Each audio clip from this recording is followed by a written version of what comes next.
Finance ಮಿನಿಸ್ಟರ್ನ ಭೇಟಿಯಾಗಿದ್ದೆ. ಯಾಕೆ ಭೇಟಿಯಾಗಿದ್ದೆ ಅಂತಂದರೆ, ಒಂದು ವಾರದ ಹಿಂದೆ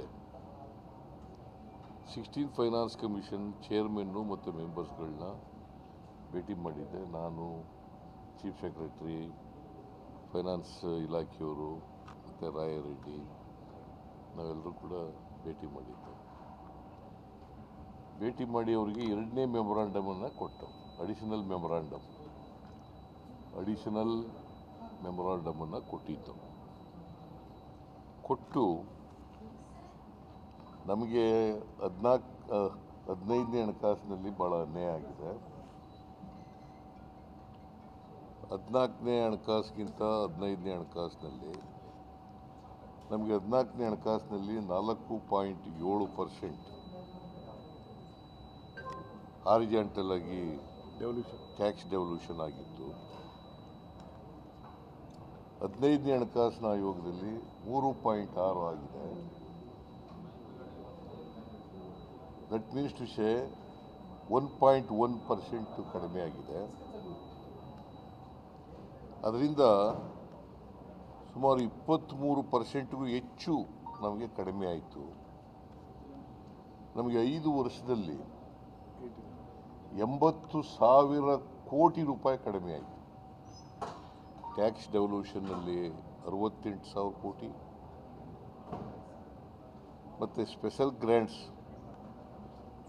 ನಮಗೆ 5,495 ಕೋಟಿ ಟ್ಯಾಕ್ಸ್ ಡೆವಲ್ಯೂಷನಲ್ಲಿ ಅನ್ಯಾಯ ಆಗಿದೆ ಅಂತೇಳಿ ಅದನ್ನು ಸರಿಪಡಿಸ್ಲಿಕ್ಕೋಸ್ಕರ 5,495 ಕೋಟಿ ಕೊಟ್ಟಿದ್ದರು.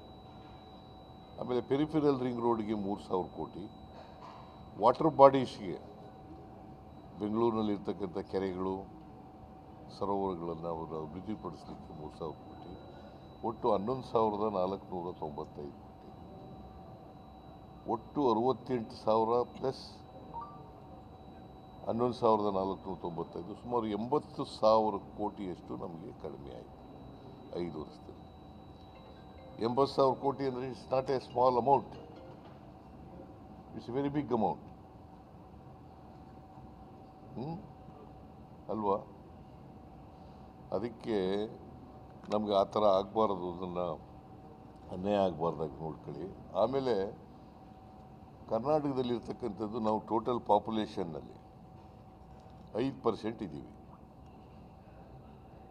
ಕರ್ನಾಟಕದ ಪಾಪ್ಯುಲೇಷನ್ನಲ್ಲಿ ಅಲ್ಲ, ದೇಶದ ಪಾಪ್ಯುಲೇಷನಲ್ಲಿ,